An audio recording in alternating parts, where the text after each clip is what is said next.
and the civil rights movement, which has been co-opted by progressives. By the way, before I get to that last one, there's a new documentary at glennbeck.com for Insider Extreme members, The History of the New Deal. Go to glennbeck.com right now and sign up. There's a lot of documentaries that we have produced that are, you'll get a new perspective. All right, the civil rights movement, I showed you these two things, and I told you for a while now that they have been going back and forth, and I told you that they're mocking the civil rights movement. They are just acting it out. It's not the same people. It's not the same attitude. It's not the same tactics. It's the same act. Okay, I said that a while back, and now I want you to look at a story from Media Matters. Media Matters. Center for American Progress, George Soros, all of these things, all tied up in Media Matters. This is an amazing story from M.J. Rosenberg, proving exactly what I've been saying.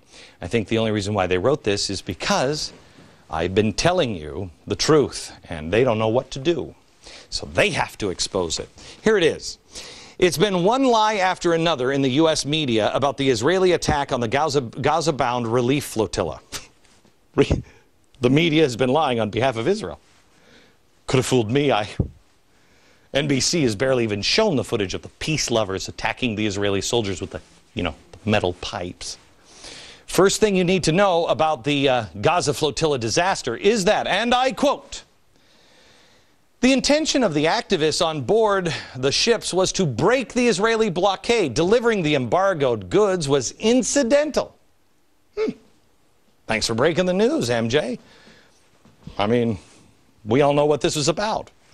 Thank you. Not helping the poor, brutalized Gazans get food and supplies, but rather breaking the blockade so they can smuggle anything they want into the Gaza Strip. I mean, what were they doing? Iranian and North Korean missiles, rocket bombardment of Israel and Egypt. Oh, but MJ goes on. There's more. In other words, the activists were like the civil rights demonstrators who sat down at segregated lunch counters throughout the South and refused to leave until they were served. Well, America, there it is. There it is. The full-on assault by progressives to co-opt the civil rights movement. Now, I don't know about you, but I don't remember the civil rights demonstrator beating down the police with the metal rods or stabbing them at lunch counters. But MJ, please do tell us some more, please. Their goal was to not really get breakfast, it was to end segregation.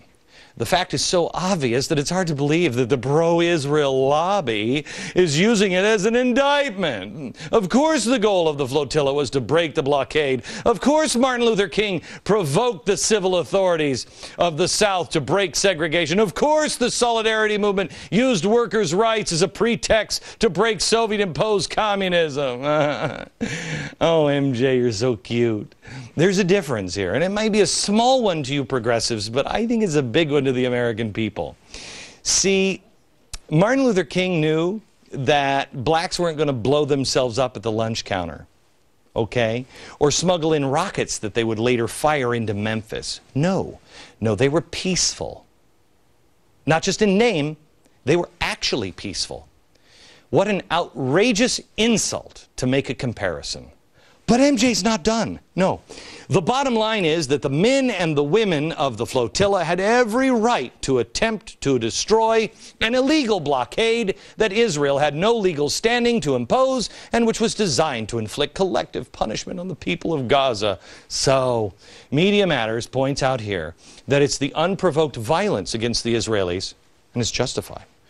It's almost like Saul Alinsky said, oh yeah, the ends justify the means. But MJ is, of course, wrong, again, on the legality of the blockade as well. You can Google this. If you're DVRing, you should do it right now so you don't take my word for it. Google it now. The international law that was codified in 1909, Declaration of London, updated 1994, in a legally recognized document called the San Remo Manual on International Law Applicable to Armed Conflicts at Sea, or something like that. Under some of the key rules, the blockade must be declared and notified to all belligerents and neutral states. Access to neutral ports cannot be blocked, and an area can only be blockaded which is under enemy control.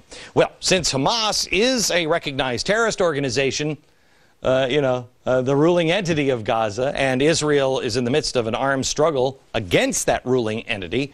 The blockade sounds pretty legal.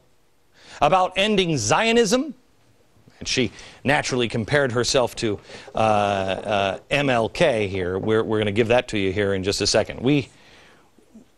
I don't even understand how we have these people coming out in the open and telling you exactly what's happening.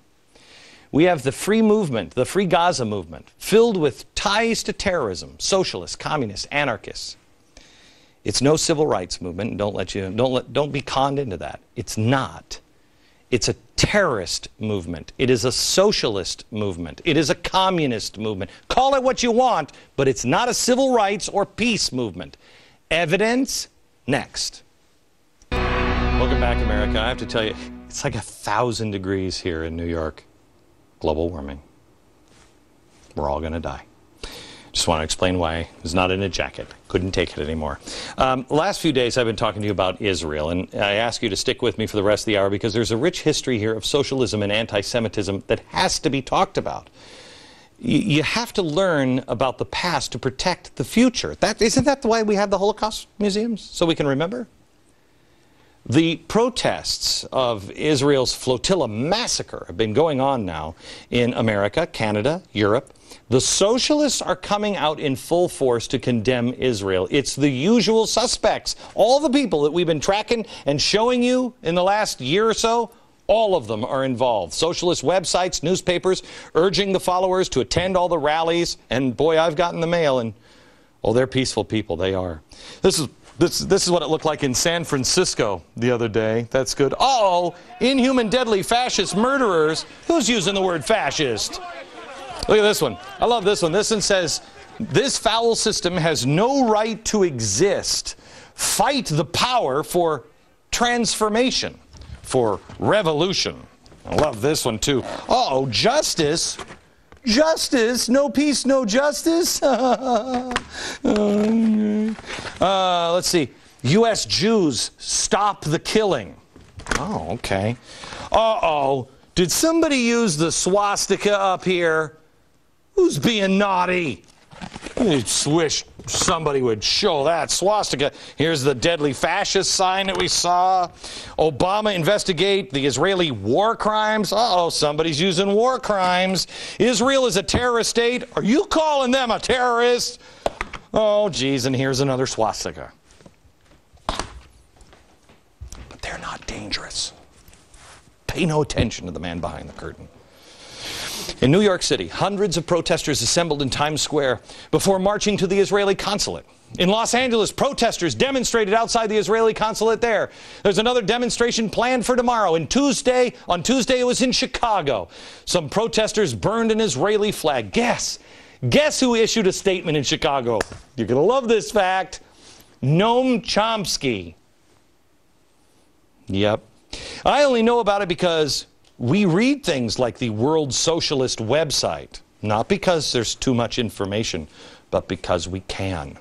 He said, and I quote, "It's worth bearing in mind that the crime is nothing new. For decades, Israel has been hijacking boats in international waters between Cyprus and Lebanon, killing or kidnapping passengers, sometimes bringing them to prisons in Israel, and secret prison torture chambers, sometimes holding them for as hostages for many, many years." Noam, did you say that? By the way, Noam, you think I used to have him in the bushes in front of my mom's house.